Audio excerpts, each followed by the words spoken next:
আসসালামু আলাইকুম রহমতুল্লাহি ওয়া বারাকাতুহু। নারায়ে তাকবীর, নারায়ে তাকবীর, নারায়ে রিসালা।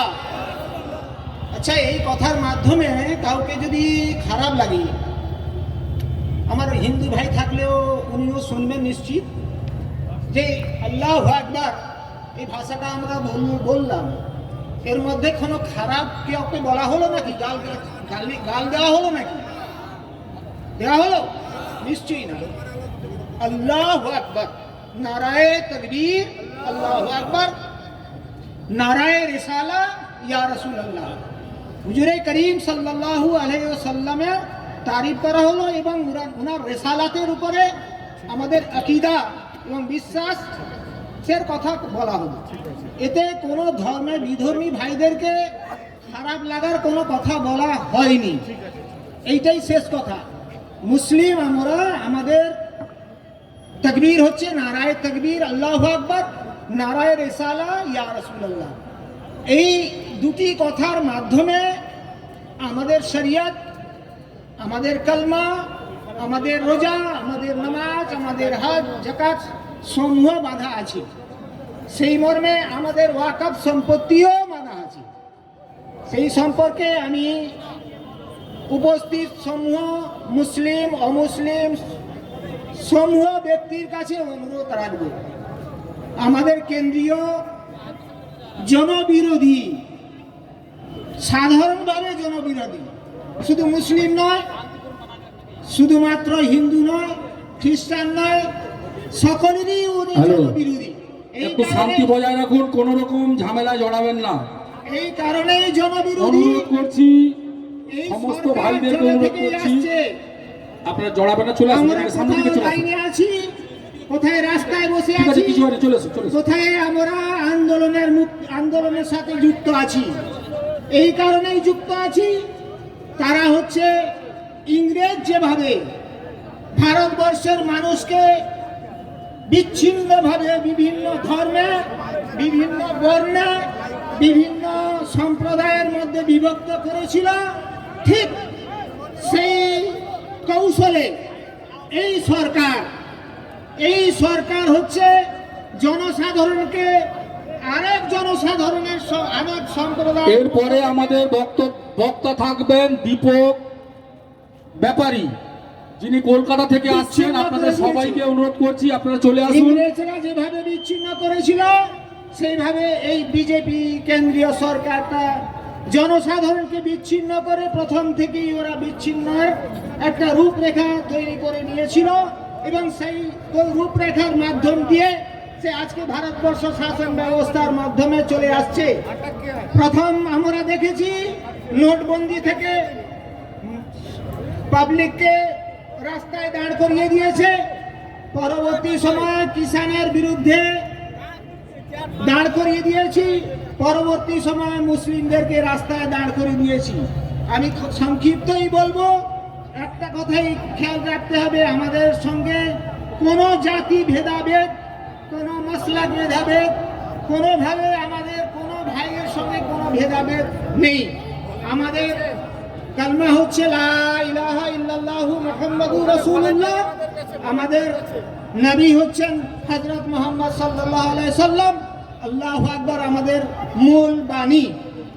এই কথা বলে আমি উপস্থিত সমূহ আপামর মুসলিম, হিন্দু, খ্রিস্টান এবং প্রশাসনিক ব্যক্তিদেরকে সকলকে আমার মোবারকবাদ জানিয়ে এই কালা কানুনকে বাতিল করার আবেদন নিয়ে কেন্দ্রীয় এই বিজেপির জনবিরোধী, সমাজ বিরোধী এবং মানুষ বিরোধী এই সরকারকে উৎখাত করতে হবে এবং এই কালা কানুনটাকে বাতিল করতে হবে। এরা কালা কানুন আমরা বলতে চাইছি এই কারণে, এরা অন্ধকার রাত্রে এই সব কানুনগুলো তৈরি করেছে। যখনই যে কোনো কানুন তৈরি করছে, তারা রাত্রি 12টা, 1টা, 2টা, 3টা রাত্রির অন্ধকারেই করতে হচ্ছে। এই কারণে চোরেরদের অভ্যাস হচ্ছে রাত্রিতেই তাদের আচরণ করা, রাত্রিতেই তাদের তাদের কার্যকর্মটা রাত্রিতেই প্রকাশ পায়। এই কারণে এই কেন্দ্র সরকার কালা কানুনটাকে তৈরি করেছে, মুসলিমদেরকে রাস্তায় নামিয়ে দিয়েছে। এত আজকে ধরুন কমসে কম 1 লক্ষের কাছাকাছি মানুষ আমরা জমায়েত হয়েছি। এই 1 লক্ষ মানুষ রাস্তায় নেমে এই শ্রম মূল্য কত আছে এই কেন্দ্রীয় সরকার এরা জানে না যে একটা মানুষের একটা শ্রম মূল্য, এই শ্রম মূল্যটাকে নষ্ট করে চলেছে। এই জনবিরোধী এবং সমাজ বিরোধী সরকারকে বাতিল করতে হবে এবং काला कानून के बातिल करते हुए तमामी भाइयों से गुजारिश करूंगा आप लोग सामने आ जाइए, सामने आ जाइए, सामने थोड़ी देर की महफिल है, सामने आ जाइए। बड़े अच्छे लोग हैं आप लोग, इतनी मेहनत से आप घर से आए हैं, जिस काम के लिए आए हैं अपने काम को पूरा करें। खुदा का वास्ता आप लोगों को, आप लोग कहाँ जा रहे हैं भाई? अरे कहाँ जा रहे हैं आप लोग? सामने आ जाइए, कुछ नहीं हुआ, कोई मंत्री आया भाई बेमतलब जो है आप लोग अपना वक्त को खराब जाया ना कीजिए। आप इधर आइए, आपका प्रोग्राम जो है खराब हो रहा है, बड़ी मेहरबानी होगी आप उधर बेमतलब ना जाएं। अल्लाह के वास्ते आ जाइए, आप अपना प्रोग्राम को खराब मत करें, आप अपना टारगेट में जहां है वहां आइए। আমাদের সামনে ওইখানটা একটা গাড়ি আসছে ভাই, সবাইকে ভলেন্টিয়ারদের বলবো ওই গাড়িতে আব্দুল সামাদ সাদ এবং আমাদের দীপক ব্যাপারী ওনারা দুজন আছেন, ওই গাড়িতে একটু তুলে দিন স্টেজে, এইখানটা থেকে একটু তুলে দিন, ওইখানে দাঁড় করিয়ে গাড়িটাকে বের করিয়ে দিন। আপনারা সবাই একটু ধৈর্য সহকারে বসুন। আমি যুব সম্প্রদায়কে বারে বারে অনুরোধ করছি, এটা পিকনিক করার জায়গা নয়, এখানটায় ছবি তুলে ভাইরাল করার জায়গা নয়, এখানটায় লড়াই হচ্ছে কেন্দ্র সরকারের বিরুদ্ধে। ভেবে নিয়েছো মনে করো কোনো একটা আমরা ওই আতিপাতির সঙ্গে লড়াই করছি, আতিপাতির সঙ্গে লড়াই করছি, ভিডিও এখানটা দিব, ছবি রেখে ভাইরাল করব, ওই কারণে এখানটা আসিনি। নোংরামির সীমা থেকে সামনে এসে চুপ করে বসো। আজকে লড়াই যে জায়গায় গেছে, কালকে আপনাদের পরের যারা প্রজন্ম থাকবে তারা রক্তের কিন্তু বন্যা বইয়ে দিবে, চোখের জল। সামনের দিকে চলে আসুন, এরপরেই আমরা সংক্ষিপ্ত আকারে শুনবো আমাদের স্থানীয় সাহেবের সাদার জনাব মাসিউদ্দিন আলমগীরের সাহেবের কাছ থেকে একবারে সংক্ষিপ্ত আকারে। আমাদের দুজন বক্তা চলে এসেছেন, সময়ও বেশি নেই, আমরা 6টার মধ্যেই আমরা প্রোগ্রাম শেষ করব। আসসালামু আলাইকুম। আমাদের সভাপতি ঘোষণা করেছেন স্বল্প সময়ের জন্য বলার। আমি পার্সোনালি সবাইকে চিনলেও অ্যাড্রেস করছি না, মঞ্চে উপবিষ্ট আমাদের অতিথিবৃন্দ এবং আপনারা যারা আছেন আজকে এই প্রতিবাদ মিছিলে সামিল হয়েছেন তাদের সকলকে সালাম এবং পাশাপাশি যারা শুনছেন নমস্কার জানিয়ে আমি দু একটি কথা বলতে চাই। ইতিমধ্যে আপনারা জেনেছেন, শুনেছেন, এমনকি মোবাইলের মাধ্যমে দেখেছেন কিভাবে একটা সম্প্রদায়কে আঘাত হানার জন্য উদ্দেশ্য প্রণোদিতভাবে একটি কালা আইন আনা হয়েছে। কালা আইন এই জন্য আমরা বলছি যে সংবিধান বিরোধী, যে সংবিধান আমাদের অধিকার দিয়েছে সেই অধিকারকে লঙ্ঘন করে, সেই অধিকারকে জলাঞ্জলি দিয়ে একটি আইন আনা হয়েছে, যে আইন আমাদের পূর্বপুরুষের দেওয়া আমাদের যে অধিকার, এই অধিকারকে আমাদের থেকে বঞ্চিত করছে। এই আইন হচ্ছে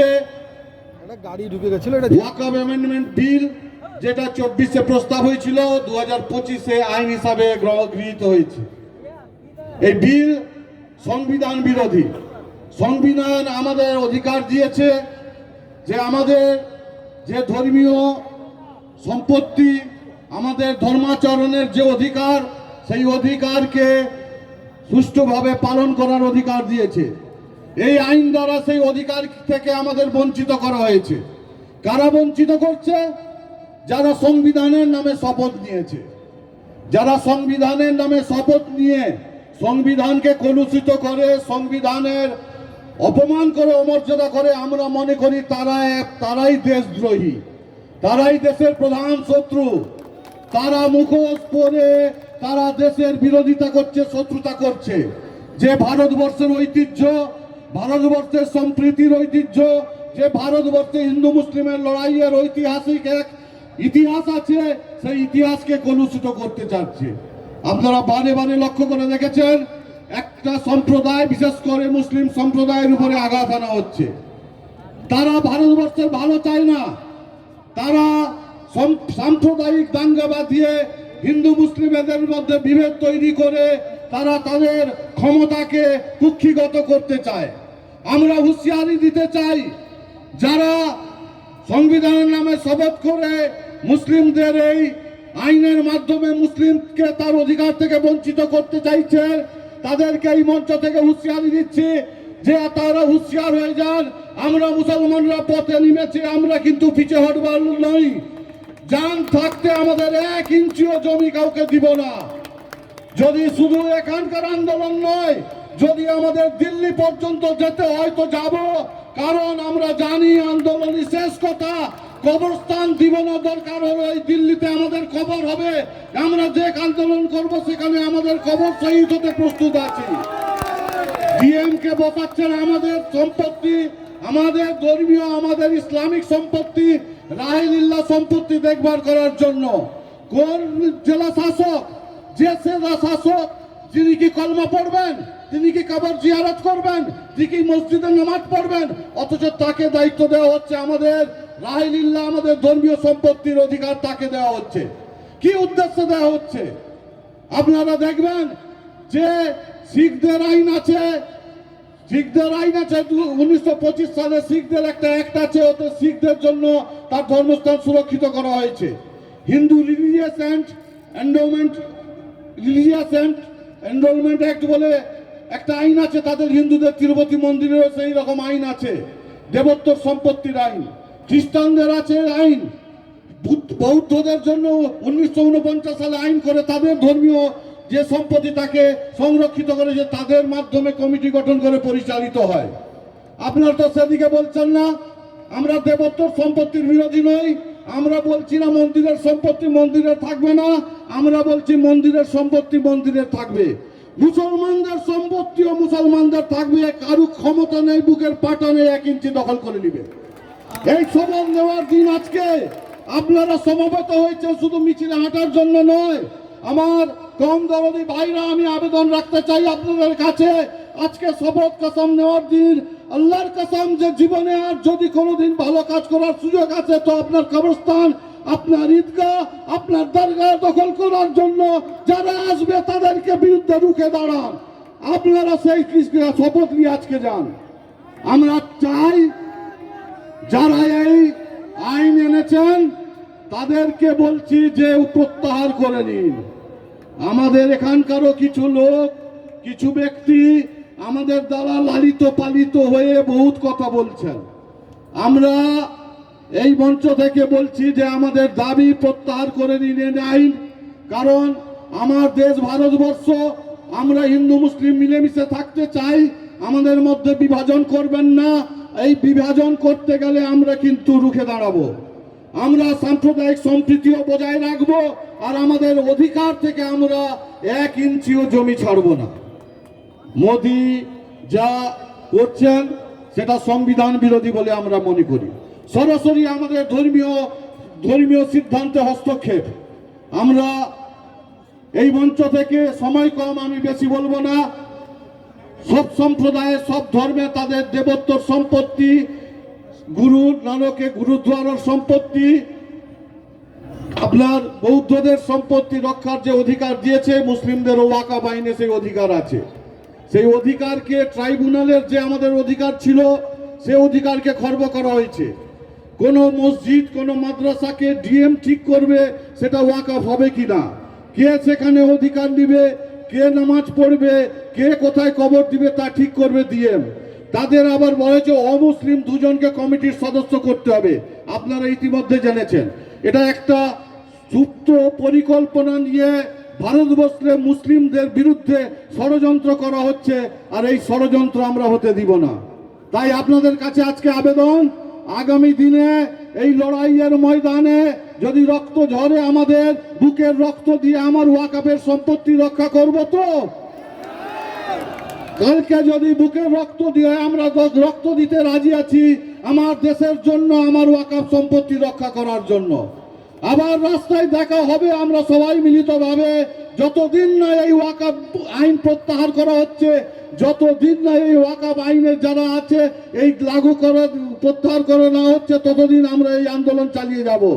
আজকে এই আবেদন রেখে আপনারা যারা বহুদূর থেকে কষ্ট করে এসেছেন, আপনাদের কাছে আগামী দিনে আবার এই এক প্রতিবাদ মঞ্চে, আবার কোনো এক মিছিলে, আবার কোনো এক জায়গায় আমরা একলে, আমরা সবাই মুসলিম ভাই, এক কালমার ভাই, এক কোরআন, এক আল্লাহ, এক রসুল আমাদের, আমরা আবার এক জায়গায় মিলিত হব আমাদের অধিকারকে কেড়ে নেওয়ার জন্য। গণতান্ত্রিক প্রক্রিয়ায় যা যা করার আমরা করব, এই আশা রেখে, এই আপনাদের কাছে ভরসা রেখে সবাইকে সালাম জানিয়ে আমি বলা শেষ করছি। নারায়ে তাকবীর। ওয়াকাফ আইন মানছি না, মানব না। ওয়াকাফ আইন মানছি না, মানব না। ওয়াকাফ আইন মানছি না, মানব না। আসসালামু আলাইকুম। এরপরেই আমরা শুনে নেব আমাদের দাওয়াত কবুল করে গতকালকেই আমি গেছিলাম দেখা করে, আমি আশা করতে পারিনি যে আমার দাওয়াত কবুল করবেন। আমার দাওয়াত কবুল করে আমাদের মধ্যে আজকে উপস্থিত হয়েছেন জামিয়াতে উলামায়ে হিন্দের জেলা সম্পাদক সম্মানীয় আব্দুল সামাদ সাহেব।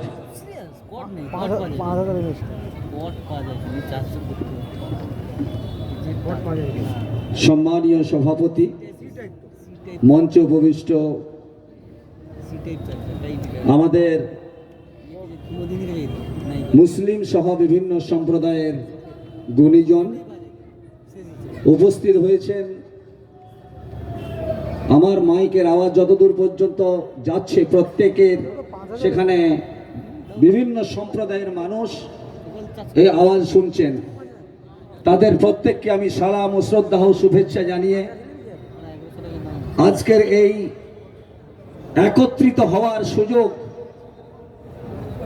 যিনি আমাদেরকে দিয়েছেন তার নাম হলো অমিত শাহ এবং নরেন্দ্র দাস মোদি। আমাদের একত্রিত হওয়ার সুযোগ দিয়েছেন কেন্দ্র সরকার। ভারতবর্ষের যে সরকার আসীন রয়েছে, এই সরকার যতদিন এসেছে প্রায় 1600 আইন ওরা পাশ করেছে। 1600 আইন পাশ করে তারপরে আবার তার মধ্যে 1200 আইন আবার ফিরিয়ে নিয়েছে। এর প্রমাণ গতকাল কলকাতা রামলীলা ময়দানে মৌলানা সিদ্দিকুল্লাহ চৌধুরী সাহেব তিনি পেশ করেছেন। তো এই সরকার একজন একটা পাগল, এবং এই সরকারের যারা সংসদ আছে তাদের ভাষা, তাদের কথা এবং তাদের যে অ্যাটিটিউড, তাদের যে বডি ল্যাঙ্গুয়েজ, এগুলো যদি আপনারা সোশ্যাল মিডিয়াতে বা টিভিতে দেখে থাকেন, অনুধাবন করবেন যে ওরা কারা। ওরা জানে না এই ভারতবর্ষকে স্বাধীন করতে গিয়ে এই মুসলমানরা ইংরেজকে তাড়িয়েছে, আর ওরা ইংরেজের দালালি করেছে। ইংরেজকে এই ভারতবর্ষের মধ্যে রাজত্ব করার সুযোগ করে দিয়েছিল। আরএসএস, বিশ্ব হিন্দু পরিষদ এবং বিজেপি নামক যে একটি দল আছে, এই দল হলো ইংরেজের দালাল। আর ইংরেজরা যা চেয়েছিল মুসলমানের বিরুদ্ধে,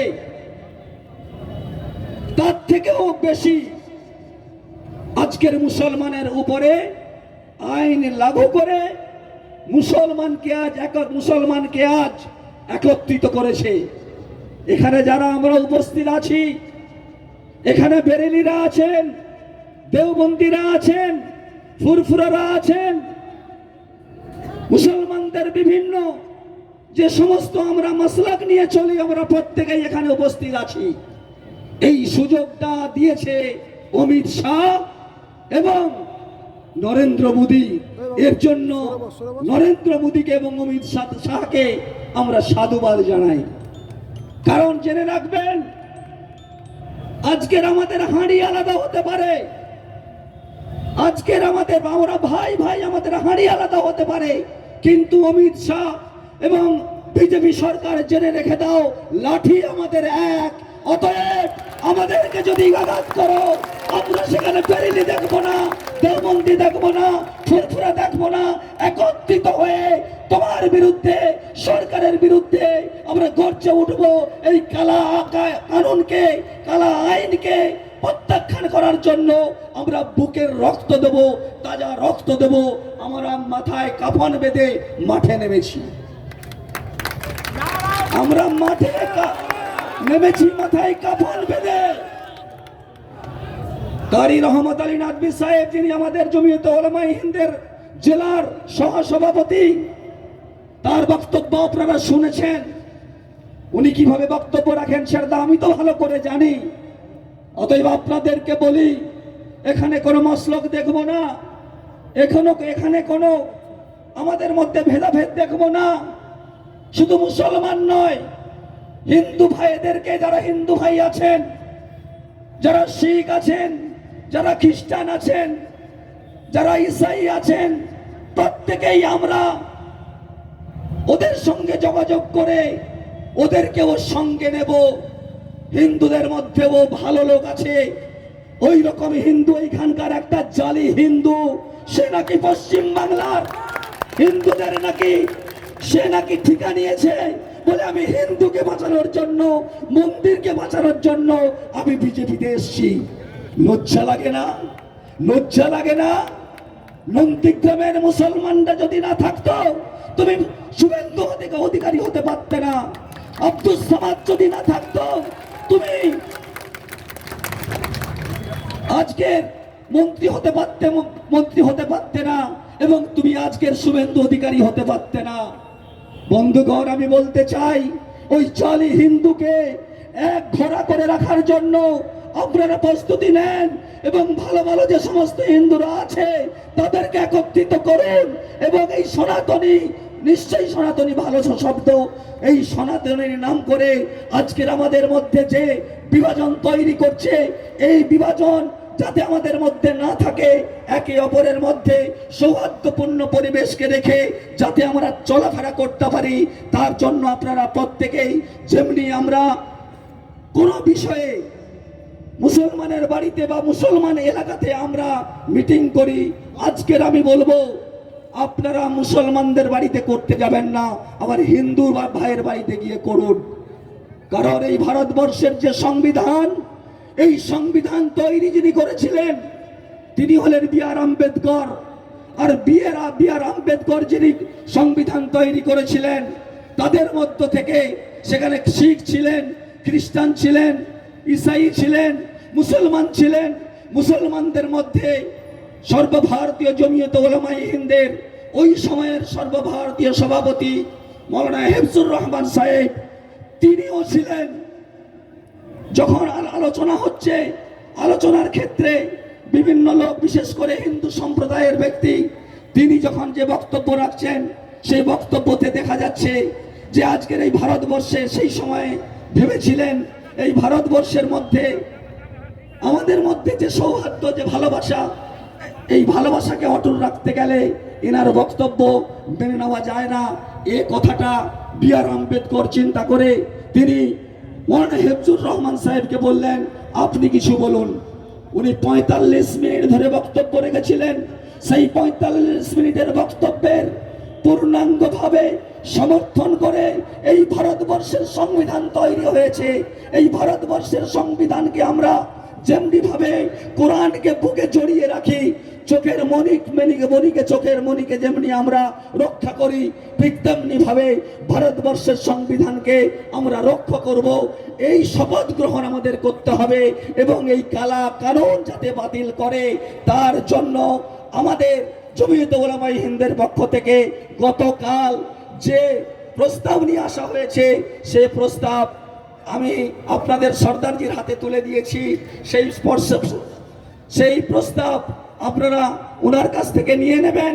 তার সঙ্গে সঙ্গে আরো একটা কথা বলি, ভারতবর্ষের প্রধানমন্ত্রী 1600-র মধ্যে 1200 প্রস্তাবকে আবার ফিরিয়ে দিয়েছে, সেটাকে মুকুব করেছে এবং 1 কোটি পশ্চিম বাংলা থেকে 1 কোটি স্বাক্ষর করে আমরা পাঠাবো ওই প্রধানমন্ত্রীর কাছে। এই ফর্মটা আমি সর্দারজিকে দিয়ে দিয়েছি কালকে। তাই আপনাদেরকে বলবো, এবং আমাদের জমিয়তে উলামায়ে হিন্দের পূর্ব মেদিনীপুর জেলার যিনি সহসভাপতি আছেন উনিও আপনাদের ডাক দেবেন। প্রত্যেকটা পেজে 10 জন করে নাম আছে, 10 জন করে নাম, আপনার নাম লিখবেন, আপনার ঠিকানা লিখবেন, জেলা লিখবেন এবং আপনার সই করবেন। 1 কোটি স্বাক্ষর প্রধানমন্ত্রীর কাছে আমরা পাঠাবো। যতক্ষণ পর্যন্ত না এই আইন প্রত্যাহার হয় আমাদের এই যে দুর্গম পথ, এই দুর্গম পথ আমরা ছাড়বো না, আমরা মাটি আমরা ছাড়বো না। এই শপথ গ্রহণ করা হয়েছে গতকাল রামলীলা ময়দানে। তাই আপনাদেরকে বলি, সময় আমি আপনাদের কাছ থেকে বেশি নেব না।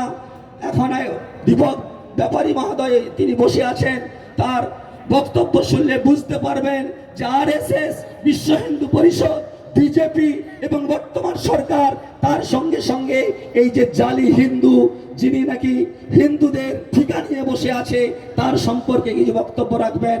শুধু আপনাদেরকে একটা আওয়াজ দিতে চাই, আমাদের হাঁড়ি আলাদা হতে পারে কিন্তু লাঠি আমাদের এক। আপনারা মেনে নিচ্ছেন তো?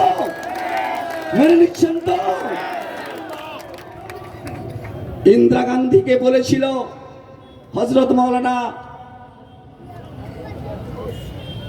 মাওলানা আমাদের যিনি সর্বভারতীয় জমিয়তে উলামায়ে হিন্দের সভাপতি ছিলেন আসাদ মাদানী সাহেব, যখন পরিবার পরিকল্পনা যখন চালু করেছিলেন, ইন্দিরা গান্ধীকে বলেছিলেন, ইন্দিরাজি ঘুমন্ত বাঘকে তুমি জেগে জাগাতে চেও না।